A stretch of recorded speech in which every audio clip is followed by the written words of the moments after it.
What's up, guys? Welcome back to the channel once again. And today it's going to be another unscripted video. This time it's going to be on Etheria restart. I know it's been a while since I've made my last Etheria restart video, and I don't really make guides and stuff. So if you're expecting guides, don't come to my channel for that. I'm more of a news, more opinion based content. I don't really make guides. I used to make guides for Ever Crisis, but I stopped doing it because I really don't have the time anymore to explore games too much. Or I kind of just play on my pace right now, so it's really hard for me to make guides. But anyway, just to get that out of the way, so I want to talk about their hyper talk and their recent meetup video because there's a lot of things there. Like generally my reaction to it or my reception to it is fairly negative because there were a lot of things that they sort of dodged really, and they didn't address directly, and it's very, very concerning to me. So what we're gonna do now is I'm gonna be reacting to Sean B's video where he sort of discusses what really went on during the meetup, because he was there along with Vulcan and Genizat during the Etheria meetup or whatever it was called. So I think he mentions it was originally 4 hours, and the actual video that came out was 45 minutes. So that means there's a lot of things that they cut out in the original video. So yeah, so I'm gonna be reacting to this, and you're gonna be seeing my own opinions as to the whole situation and stuff. So yeah, let's get started. Today we have a video from the Theory Star YouTube channel about our discussion with the game producer Jack. Me, Vulcan, and Genazad, we asked him so many questions during that call, and the call lasted about 3 to 4 hours, and Genazad had to leave halfway through, but we kept on asking him so many questions. But the final video was only 45 minutes. So in this video I want to talk about all the things that we talk about that did not make it to the final video. So I think the first one is going to be the reset event that everybody really care about. Is there going to be a new reset event coming soon in the game? And in short, I would say not really. Don't really put any hopes in that event, because according to the game producer, the game doesn't really want you to keep resetting and resetting every time there's a new strategy or there's a new hot meta whatsoever, and then everybody reset their current roster just to build the newest thing. They want you guys to discover all the fun things in the game by building just everything pretty much. So okay, stop right there. They want us to build everything, but we don't have the resources to build them. That is just very counterintuitive there. How long do they want us to build the existing, let me ask you this, how long do they want us to build the existing characters that we have now? I'm pretty sure it takes a month or 2 or 3 months to build an SSR, to fully build an SSR. If you're whaling and if you can clear all the hard content, you can maybe build an SSR in 1.5 or in 1 month. I don't know, I'm not sure, I didn't really count. An SR, maybe you can build 1 SR a month. I'm not sure as well, because I didn't really do the math on that, or I didn't do the research. But from my experience now on my account, I'm pretty sure it's hard to build a character, let alone they wanting us to explore. So yeah, I don't know about that. And also some elitists out there will tell you, hey, don't skill up everything. Yeah, just skill up the right units. Well, let me ask you this: how do you know if something's right unless you test it out? Right? Are we supposed to just wait for someone else to test the units out for us and then we do something? At that point, are you still playing the game? If you're just copying someone, I don't know, where's the fun in that, right? If you're just waiting for someone to discover things for you. If you're playing the game, especially in a PvP game, if you're waiting for someone else to test things for you, then you're gonna be way behind in the PvP meta, right? And I don't know, it's just not a fun way to play the game, in my opinion. So let's just continue the video for now. So the more you build, the more you realize that there are certain things that are really good in the game. For example, True. we didn't really notice Kachi the God or Vice until True, today. true. So there are many units like Kazami or Ashu that I use. I don't even have Kazami in my account. She's the only SSR. No, she's the only SR that I don't have in my account right now. And I don't have Lily. I don't have Tsukio. So I'm kind of fucked in that department. A whole lot, and I show them on stream and all good stuff. So there are many strong characters in the game.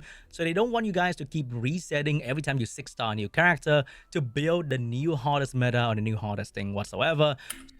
But again, we don't have enough resources to actually experiment. That's the problem. So if you're not gonna give us a reset event, why not just give us more resources then so we can experiment, right? Or if you don't want to give us more resources, then just give us a reset event. Like, honestly, at this point, I wouldn't complain if they start selling resets. I would fucking swipe for that. Like, I'm not a whale. I'm like a light spender, but like in this game, if they can somehow like give us like a paid reset or something, I would definitely swipe for that. So I don't know, man. Like these devs, I don't know what they're thinking. So in short, don't expect there's going to be a new reset event coming anytime soon. That's really especially sad. With new banner drop, for example. However, really sad. There might be reset event if in the future, in the RTA balance patch, for example, and they have to nerf, mini nerf. They don't want to do it though. They don't want to nerf your character because that makes this sense. kind of game nerf is very sensitive, right? You spend money, you spend time. People are so much more invested in gacha game compared to normal game that nerf is a very scary thing to do for any dev team. But if they decide to nerf any character that is so overpowered in RTA, for example, then they will hold a reconfiguration event for you guys to reset that character, for example. But once again, don't expect that thing coming back anytime soon. If you invested in the wrong character, I don't know which one you did. Like, you're fucked. Anyone in the comment section can tell me that you're pretty much fucked. Are you guys if you invested in the wrong character. If you can reset a character. Which one in here? All right, hold on. I got my note right here. Next up is going to be the end game difficulty. I think we had like an hour chat over the end game difficulty of this game, and that did not make it to the final video like at all. So whatever the difficulty right now in the game is not a mistake. I feel like, man, 4 hours into 45 minutes. It should have easily been a 2-hour video, but I guess they wanted to keep it short. But why would they cut out like something like the difficulty? Because it's like a hot topic right now. So they're probably, if you're gonna cut out something, it means you're ashamed to show like the answer to it. Yeah. It is intended to be very challenging. Sure. I think the dev team are like real gamers. They want the hardest challenge possible. They want to feel like the moment you beat Sharon Inferno or you beat Rango Inferno, you feel like you achieve a freaking climb to a mountain kind of vibe, right? You have finally defeated the final boss. I mean, sure, but the problem with that is these stages are farming stages. Like, is this a PvE game or is this a PvP game? Now I'm confused because this was advertised as a PvP game, right? So the fun part should be the PvP. The satisfying part should be PvP, not the PvE. And like, you kind of need to farm Inferno to get the best sets if you want to build your 12-8-6 set, right? Like, most people now are kind of stuck at their 12-8 sets because they can't farm Inferno at all. Like, I can't even farm Inferno yet, to be honest. Although, like, I'm like semi-casual at the moment. The thing is, I could go hard on the game, but that's the problem. Like, you can't farm lattices. You can't like effectively. It's not a good idea to farm like the shadow prints without the double drop event. Like, even with the double drop event, it's like, I think someone did the math. It's like 2k stamina for 1.5 red shadow print. And I think that's pretty bad because like in other games that are very grindy, like other gacha games, they give you like a ton of stamina and you can farm for uncapped materials. So there's really like having experienced those games and playing this one, it's really like a big setback for them, to be honest. Because like, why would people stick to this game if there are other games out there that are very similar? Because to be honest, I haven't seen anything unique about Etheria Restart yet. Like, a lot of these things are kind of something I've already seen in other games. And also at the start, I thought like the background farming thing was cool, but now I realize like having skips or sweeps is still superior to like being able to background farm, because there's a lot of things with their background farming system that are also counterintuitive, which we'll talk about later. But yeah, like there are like hard like PvE challenges in the game, which is like in the I can't remember what the names of the tabs were, but you know, like in the middle of the daily stuff and the limited time stuff, like the middle, you know, like the Ethernet rally, the Ember Trek, those are supposed to be the challenging PvE stuff, not this one. So I don't know. I'm not so sure about what the devs really mean here. They don't want these to be very easy. So the current difficulty is probably what they want it to be. They do know that the community is going crazy over the difficulty of this guy, for example. And another thing, like again, like back to the first point that we discussed earlier, this wouldn't be a problem if they gave us a lot of resources to experiment on stuff, right? Like, I wouldn't complain about hard difficulty if they gave us the tools to actually conquer them. But the problem is they just don't. Like, it's like they're drip feeding us. They're drip feeding us all these resources, and it takes so long to like, you know, get things right. Unless you have the key units like Lily, like Claus or Shadow Sonya. If you have like any of those three, like your account is gonna be so much further ahead than pretty much everyone else in the game. Unfortunately, my account does not have any of those three, so I am like very, very, very behind. Like, I also did not like max refresh for like I think it's 3 weeks now that I didn't max refresh, so I'm even more behind now. So yeah, like it really sucks because like knowing that there are people that have already cleared it and are ahead of you just means that that gap is going to get wider and wider the longer, you know, as time goes on. So it's really frustrating. other content in the game, like the RNG in Inferno Terramaton or Inferno Doki Doki, they're supposed to be very, very challenging. Sure. So they don't really want to nerf these, and they want you guys to keep playing more to get stronger slowly over time. They want you to farm Hell 4. They want you to farm the lower level if you can, so you can get stronger enough to beat these. He wants to farm the lower level. The thing is, there's like the lower levels are not worth farming aside from Hell 4. Because Hell 3 and below, I mean, maybe Hell 3, but the problem with Hell 3 and below, you still get the pink, what do you call this, modules, right? But you don't want that. You only want to get the mythic, the red one. So ideally, you only want to be farming Hell 4 if you can. These content in the Inferno level. In a way, it kind of makes sense. The more you play, the more you realize that you can have a chance to beat these things, right? Because if I build more 6-star character that is designed specifically to beat that boss, for example, I build the Fire Healer instead of Linglo because Linglo get one shot in there. So if I build Chiaki to the same level that I build my Linglo, which is crazy tanky, but how long is it gonna take? And with very good shell, then I think I will have a very good opportunity to kill that boss. And then in the future, when they release new character, that one that can potentially beat this guy, then I will also can build that character to beat him. However, here we go. When we get to that point, I'm not too sure, because I think the casual player base nowadays are not very patient with the game difficulty, because the moment the thing is, it's not just the casuals that are complaining. Like, I'm pretty, like, I can go hardcore in this, but like I said, it's very, like, there's a lot of systems that are very counterintuitive in the game. Like, again, like, they want us to farm, but, you know, in order to do that, you have to max refresh every day. Like, there's so many things that other gacha games just don't force you to do. Like I would, okay, the example I would use is like Ever Crisis, for example, or Grand Blue Fantasy. So in those games, those are very grindy games. GBF being the grindier games, being the grindier game, but they give you like a lot of stamina to the point that you don't need to use crystals to like refresh your stamina at all.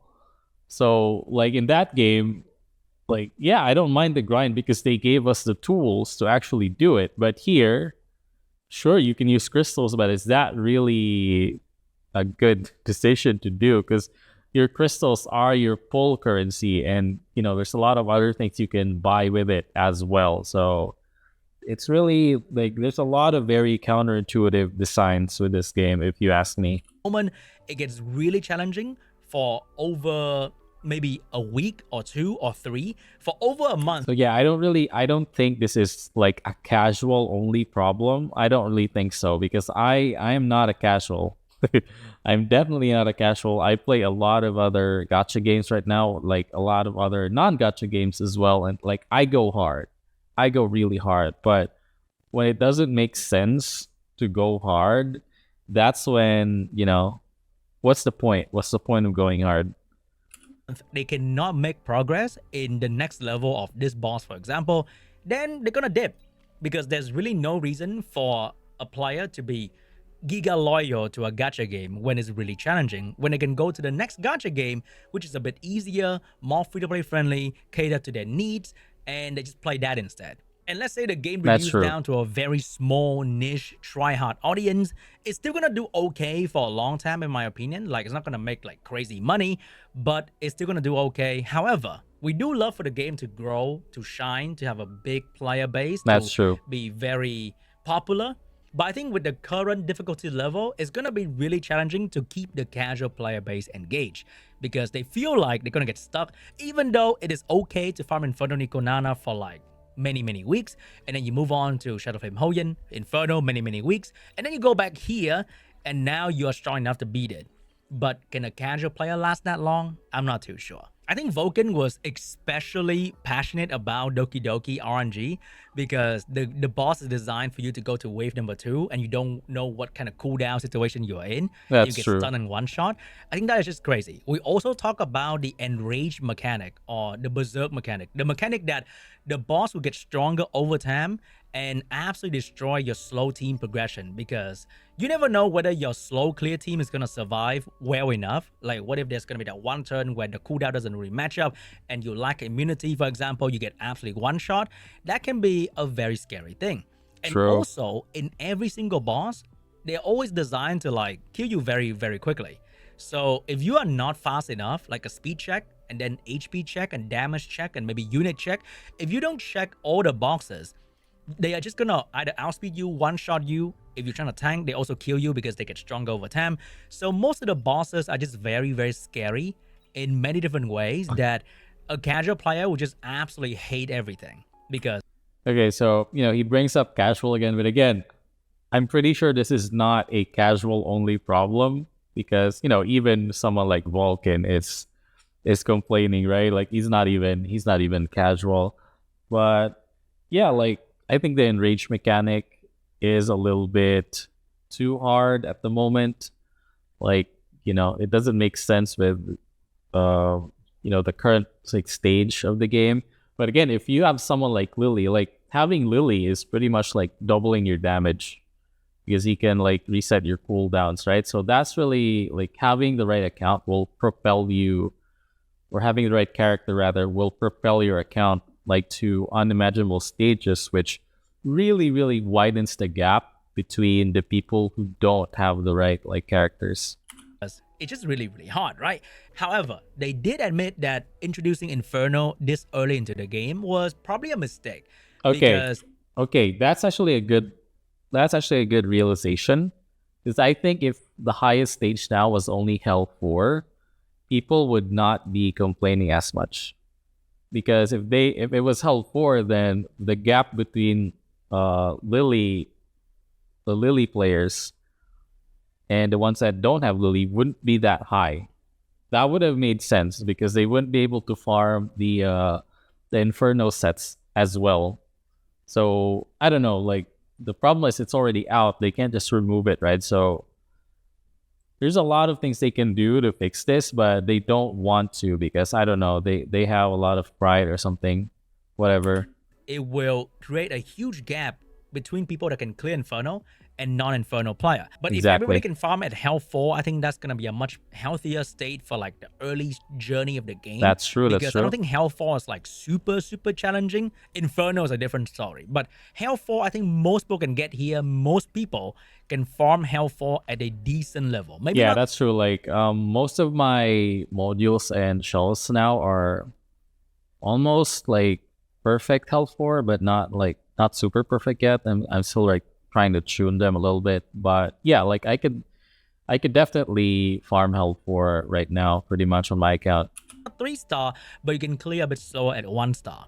However, Inferno is just absolutely crazy. We also trying to call out the drop rate of Inferno gear. For example, you see right here in Hell 3, you can see the 2 bonus drop. There we go. That's what I was talking about earlier. Possible drop, there's no more of that 2 bonus drop. In Inferno, you can't see that as well. However, the majority of time, you still see the 2 bonus drop from this content, especially for set like Time Weave or Swift Rush, where you really want to get the triple bonus. So if you're gonna make the Inferno content really hard, how about starting from Hell 4?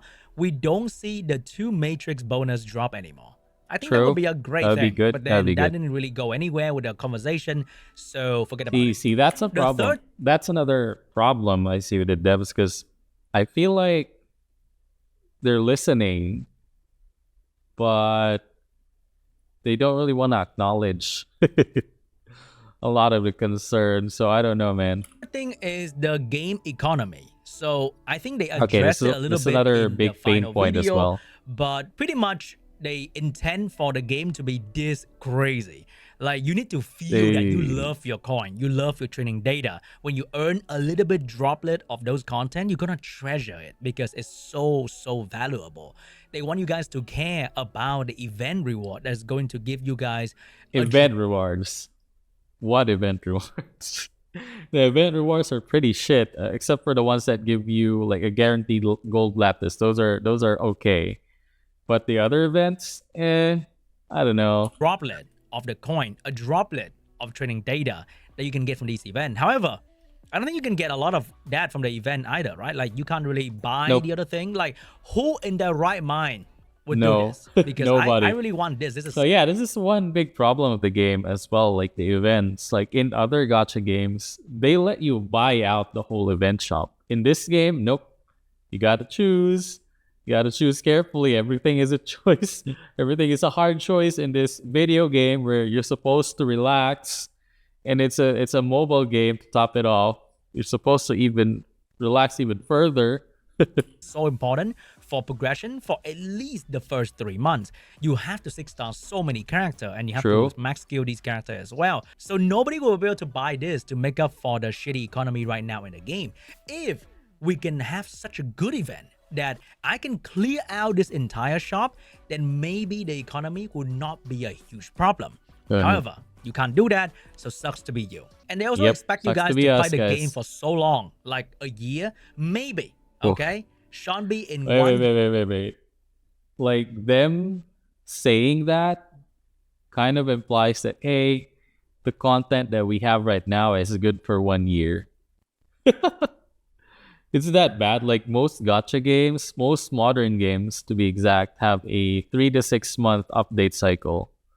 Does that mean like does that mean that the next like major update cycle won't be around like after a year? Are they not gonna add like a new level cap, like new modules? Is there not gonna be any sort of power creep? Like, isn't that gonna be boring? How is the meta in PvP going to change if there's not gonna be any new stuff? Like, don't tell me the new characters and like the balance changes are the only driving forces for the meta change. I don't know if this is a good idea at all. Like, from what I'm hearing, I think that's what they're implying. I'm not positive if that's what their plan is, but holy crap, I don't think that's a good idea at all. Year will have 1 billion coin and 1 billion training data, that dropping a couple milli to reroll for the red speed on my favorite shell like this one right here wouldn't be a problem. But will Sean be in a year still play Etheria Restart? And Exactly. will Sean be in a year have a 1 billion training data so that you don't have to care about it anymore? Because they expect you guys to play the game for a long time, and the problem will kind of solve itself when you play the game for long enough. And when you maxed out all your shell and your gear, slowly you don't have to keep rerolling forever anymore. Which is, in a way, true, maybe, but will you guys be here in a year to Exactly. have that 100 million trading data and coin? I'm also not too sure about that. But one thing that they did talk about was the new special training data shell. So right now you are recycling every single yellow, and you are recycling all the shitty red as well. But in the future, you will recycle a new special training data shell that potentially give you more training data. They don't want to buff the rate because you won't feel anything when number goes up. I'm not too What? sure about that.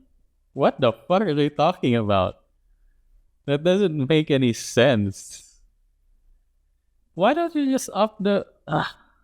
Why bother, like, overhauling the yellows into this sort of fodder thing, but it gives more... Why not just increase the... Oh my god, Etheria devs, what the fuck are you... What is wrong with your brains, bro? That part though. They want you guys to get a special training data shell when you farm so that you can sell it and you feel like you earn more training data. I'm not sure about that part. It's more about feeling in the brain. Fairy does. I don't know. It's psychological bullshit. Like, oh Jesus Christ. Oh my god. Oh, I can't believe I'm hearing this right now. In terms of like the coin you need for module upgrade, it's gonna be granted via events. So you have to earn it. What events? Our events are shit, bro. All the events are shit. In the way. Which will bring me to the next point, which is going to be the in-game event. So right now, there are two types of event. The first one being the low effort kind of event, which is going to be this The brain dead event. And then there's going to be the high effort kind of event, which is going to be this kind, where you the have high effort event, which gives you shitty drops as well. Imagine this event that where you need to build 15 characters only gives you like shards, gold lattice shards, not even a guaranteed lattice. It's so fucking funny, man. Like the event that the brain dead events give you a gold lattice, some of them, but this one, like the one that you have to put effort in, gives you shit. play, you have to defeat bosses to get the actual good rewards. So in the future, they will always have two kind of events running at the same time, the gameplay one and the brain dead one. And there's also going to be like this one here for particular, which is going to be another not really high effort kind of event. So I really appreciate these kind of events. Yeah, these events are so good. that the casual player can get the rewards they need as well. And not everyone has the time, like for real, right? A lot of people play mobile game, gacha game in general. They have like an hour or two per day. They have to go in, they have to do all the gameplay thing in here, and then they gotta do the event. So I love event that reward you for playing the content of the game. For example, you do your Grim Pursuit for 10 run, Threshold for 10 run. I don't know why they make it 2. They should make it like 10 and give more rolls so that you can roll for more of the event currency. So you go in, you do like 10 or 20 run of Grim Pursuit or Threshold. You get rewarded with event currency. Yeah, that's a good and you can idea. buy out the shop. I think that's the best kind of event for these kind of game, so that you have to log in and play the game, but it's not like too much effort. They said that the new event is going to be the most rewarding event launch till date. Dude, I doubt that, because I've seen the hyperclock and I don't know, man. So that is a lot of expectation to be put on to the next event. If it's going to be really hard and the casual player base cannot get to the triple S or at least get to the A, I can't even get to A. I don't have 15 units built at all. I can't even get to A. another problem, but we shall see. Okay, we don't have any crazy new info about the event yet, so we're gonna leave that for the future Shambi to deal with. But what I really want to point out in the talk was the RNG of the Brain Dead event. So for this one in particular, Oh boy. I don't even I know think how. you know what I'm talking about, right? So if I look at my history, it doesn't look very exciting. So Nope. most of the time I don't get shit. And for the order event, if you, let's say, miss a day or two, you're very unlucky with your roll, then skill issue. You also don't get to clear the big Yep. rewards in the shop, which You're is going to be fucked. another problem. I think they need to reduce the RNG of every event. Like make events something that reward you for playing, for logging in, for spending Yeah. time in the game, which is your most valuable resource in life. You get rewarded with a decent amount of non-RNG reward. Everyone get the same thing. Okay? Exactly. Like these are how events should be. They should be like giveaways, right? But in this game, events they're stressful. They're very stressful, some of them, most of them. And yeah, I don't think it's a good thing for the game at all. And let the gameplay event give you the RNG thing. Because from what I was told, in the new event, you can choose to get the stable reward, which is gonna be the same for everybody, but low. Or you can gamble your way and go into the Oh, hard God. mode and maybe lose resources to gain big reward. Of course, everybody's gonna go into the fucking hard Oh stage my and get the God. big reward. And then not everybody's gonna get the big reward. They're gonna be sad. So I think the event philosophy for the dev team is always going to be high risk, high reward, and hard. Like very Oh, hard, boy. not simple. So Oh boy, I don't know about that. I mean, they can have events like that, but they have to like are they really playing the game? They should be looking at the players first. Like, is everyone ready to do this? Because if only a few minority can do that event or content, then that's gonna widen the gap between the people that can and the people that can't, right? And like that's gonna make PvP very fucking boring. Like I was watching Sean B stream last night, and he was facing the same people over and over again, and I think that's bad for any PvP game, because that means there's not a lot of people playing the game at all or engaging in the content at all. So yeah, I think that's very bad in general. I'm not sure about that moving forward, but it is what it is. Another thing is going to be the skill priority for auto-run farming team. And right now, there are many teams that could be so much better. Let's say you use Tiamat, for example. Then your runtime will be so much better if Tiamat use skill 2 first. But they said that doing a manual clear is a challenge for many players. But figuring out an auto clear should not be the same as having your manual clear be your auto clear. If your manual clear is Oh my god, the devs, bro. This is why did they put auto battling in the game if they want us to manual? What the fuck? Like, what the fuck?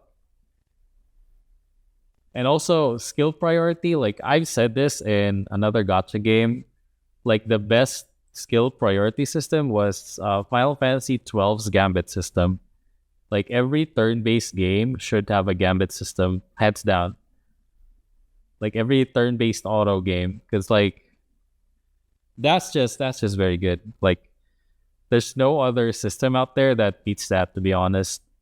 really good because you use the skill in the best way possible. They want you guys to figure out what is the best auto team based on the current AI that is in the game. So yeah, you go figure that out. Get good, pretty much. And overall, the best thing that came out of the chat, in my opinion, was the gear loadout. So right now in the game, we have a thing called the formation tab. So this thing is very underused. I'm using this Okay, thing so like I did see this in note, the hyper so that talk. I know what kind of team I'm trying to build toward to. So in the future, they're probably going to do something like you have a preset formation and all the gear info will be saved as well. That's So good. the moment you That's good, but why wasn't that implemented from the start? What was the point of this whole like team preset thing from the start? Like what the hell? Also, why was this only brought up now when they had that month-long, was it month-long? I think it was month-long, a month-long beta test. Why are these things only being brought up now? Maybe they were, but the devs didn't really acknowledge them at that time.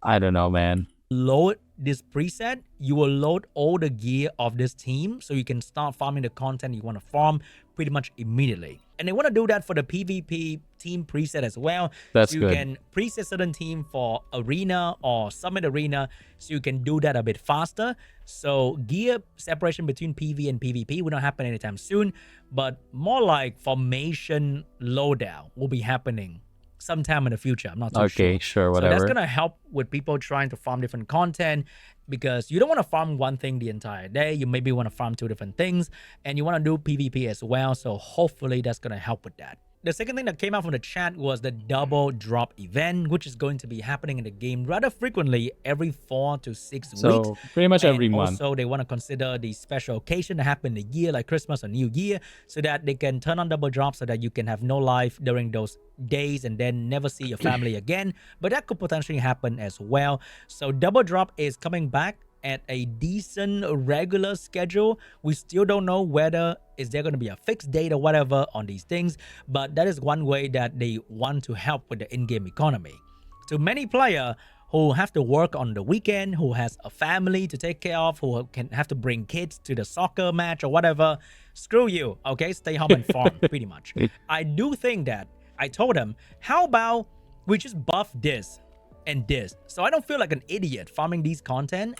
I love that. I love this guy. Like, Sean B is one of the few content creators that, you know, are not afraid to like point out the stuff that are hard to point out.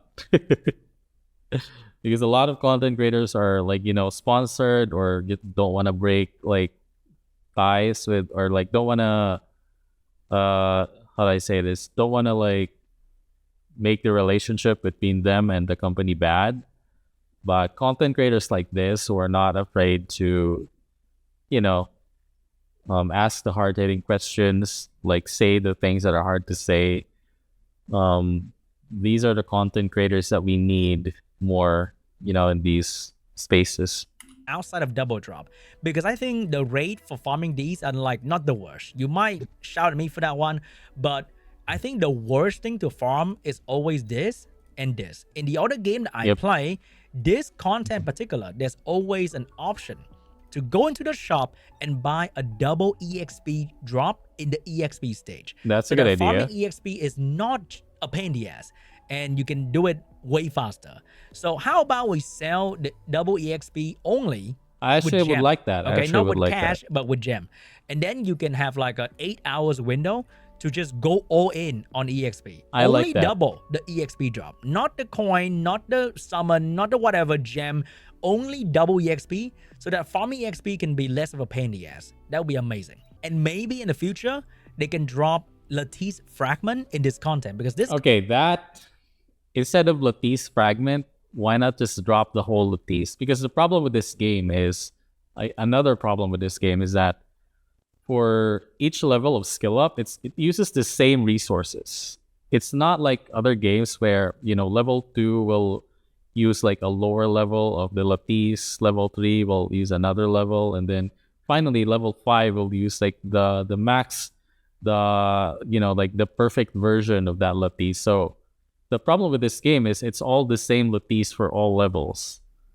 And I think if you only drop fragments here, I don't think it's I don't know, maybe it's okay, it's better, but I would prefer to just have the Lattices actually drop, even if it's just the purple ones, because I really want to build units, to be honest. Like, fine, like, let us not build the SSRs, but at least let us build the Rs and SRs. Like the R, the blue Lattice should be something that we could farm, including the purple ones. Content is the skill up content. So one way to help with the Lattice drought is going to be the Lattice Fragment drop in the maybe Inferno Rift, Inferno whatever thing here. Make a new level, call it Inferno, make it really hard, but it can drop Lattice Fragment. Because right now this content is very easy, right?